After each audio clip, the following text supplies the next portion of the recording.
Welcome to Southern Bedtime Stories. Tonight, we'll be reading The Celebrated Jumping Frog of Calaveras County by one Mark Twain.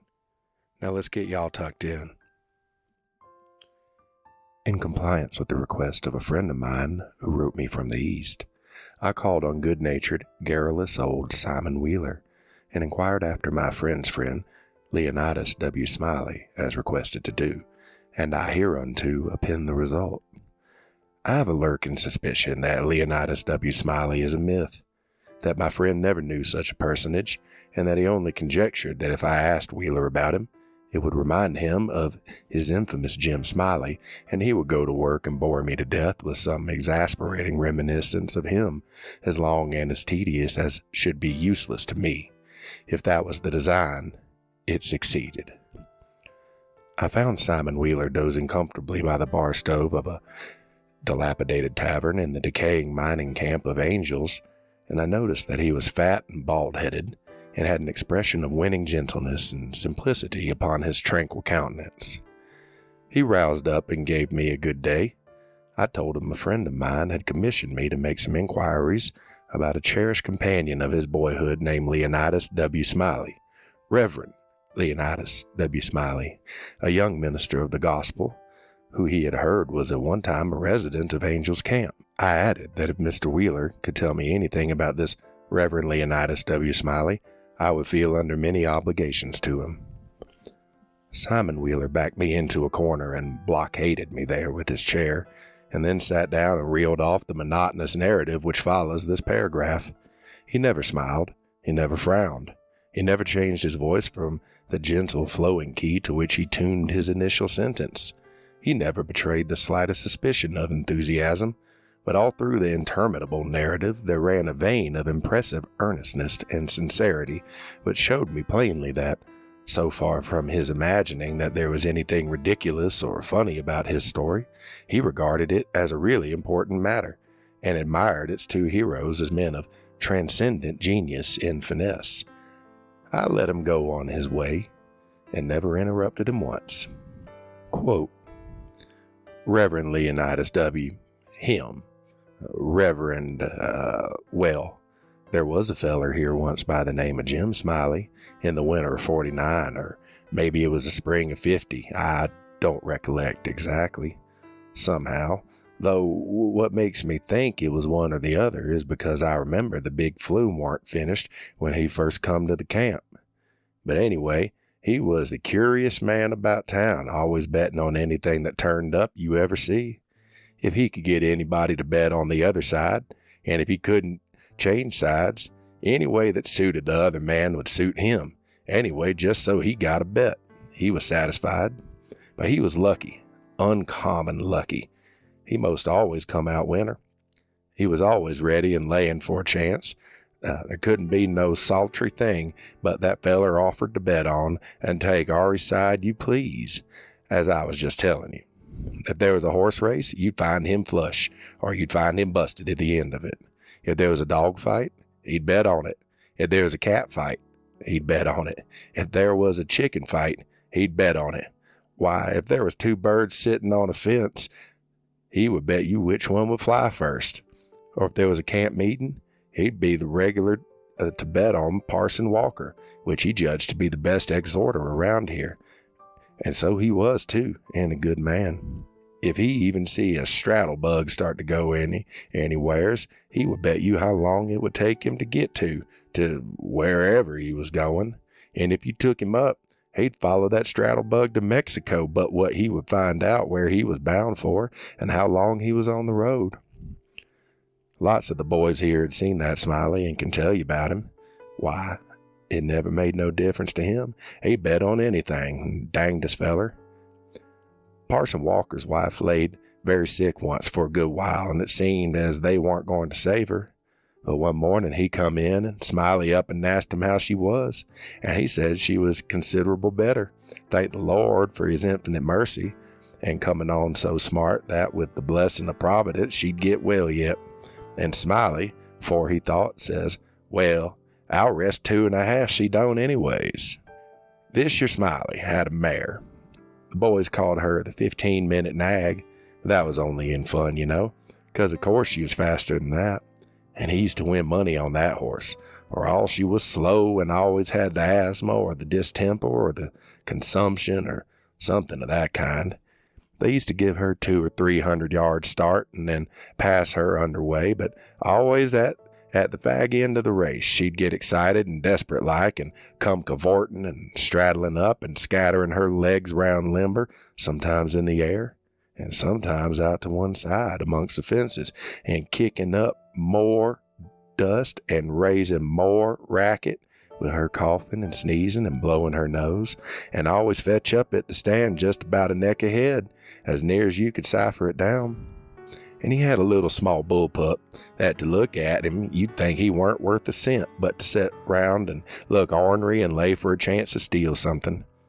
But as soon as money was up on him, he was a different dog.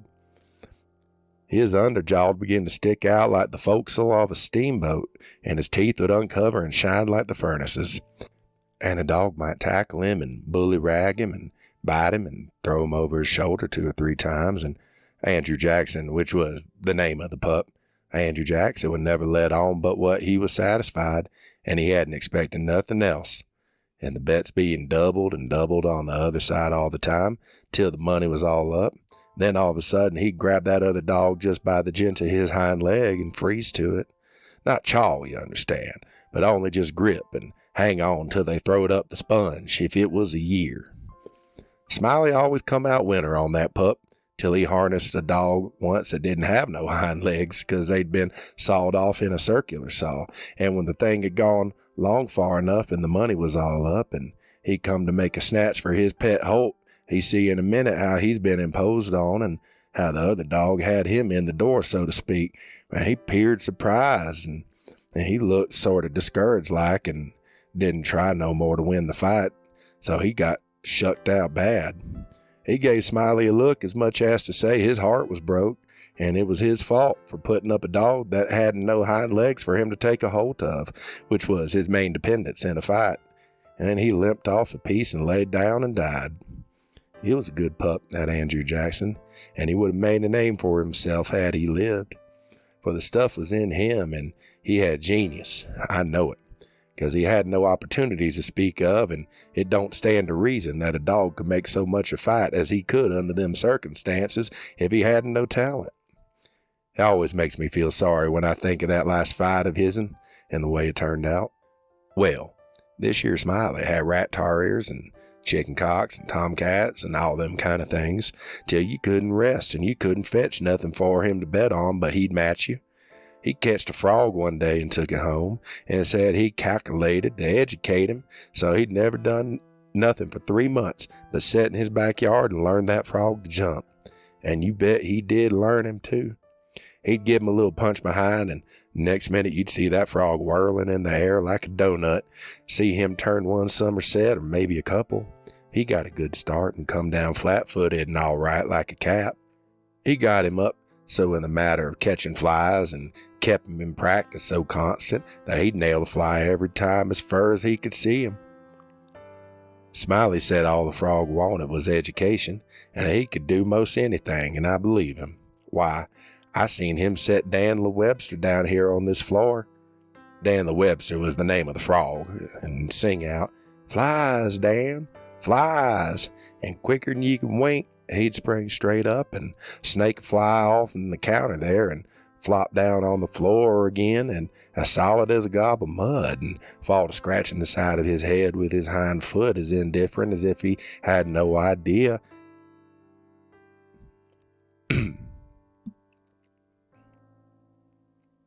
And quicker'n you could wink, he'd spring straight up and snake a fly off in the counter there and flop down on the floor again, solid as a gob of mud, and fall to scratching the side of his head with his hind foot as indifferent as if he had no idea he'd been doing any more than a frog might do.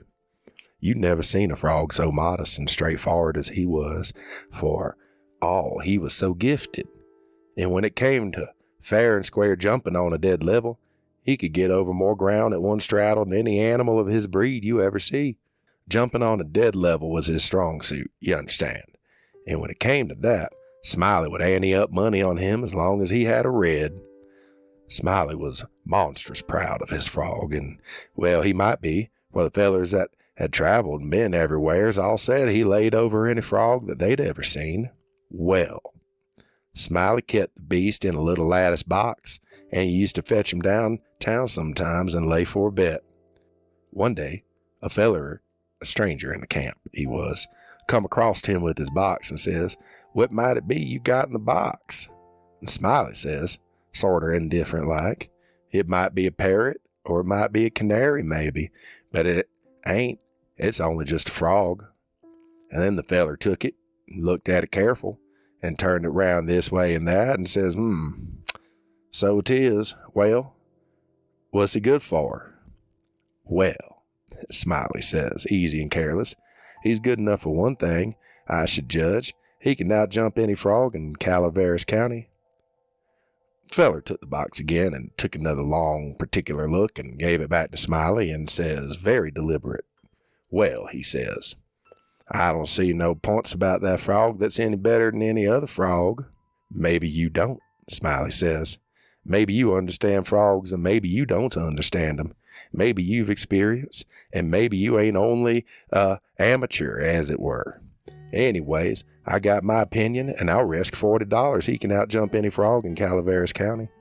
And the feller studied for a minute, and then says, kinda sad like, "Well, I'm only a stranger here, and I ain't got no frog, but if I had a frog, I'd bet you." And then Smiley says, That's all right. If you hold my box a minute, I'll go and get you a frog." And so the feller took the box and put up his $40 along with Smiley's, sat down to wait. So he sat there a good while, thinking to himself, and then he got the frog out and prized his mouth open and took a teaspoon and filled him full of quail shot, filled him pretty near up to his chin, and set him on the floor. Smiley, he went to the swamp and slopped around in the mud for a long time, and he finally catched a frog and fetched him in and gave him to this feller and says, "Now, if you're ready, set him alongside of Daniel, with his forepaws just even with Daniel's, and I'll give the word." Then he says, 1, 2, 3, get. And him and the feller touched up the frogs from behind, and the new frog hopped off lively, but Daniel didn't give a heave and husted up his shoulders so like a Frenchman. But it weren't no use, he couldn't budge.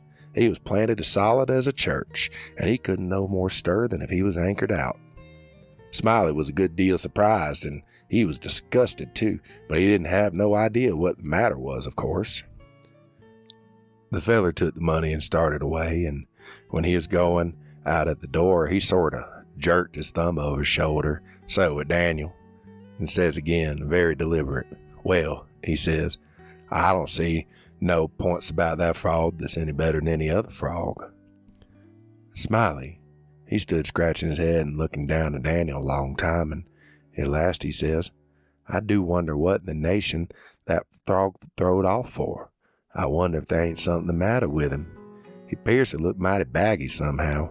And he catched Daniel by the nape of the neck and hefted him and says, "Why, blame my cats if he don't weigh 5 pounds, and turned him upside down, and he belched out a double handful of shot. And then he see how it was, and he was the maddest man. And he set the frog down and took out after that feller, but he never catched him, and—" Here Simon Wheeler heard his name called from the front yard, and he got up to see what was wanted. And turning to me as he moved away, he said, "Just sit where you are, stranger, and rest easy. I ain't going to be gone a second." But, by your leave, I did not think that a continuation of the history of the enterprising vagabond Jim Smiley would likely afford me much more information concerning the Reverend Leonidas W. Smiley, and so I started away. At the door, I met the sociable Wheeler returning, and he buttonholed me and recommenced.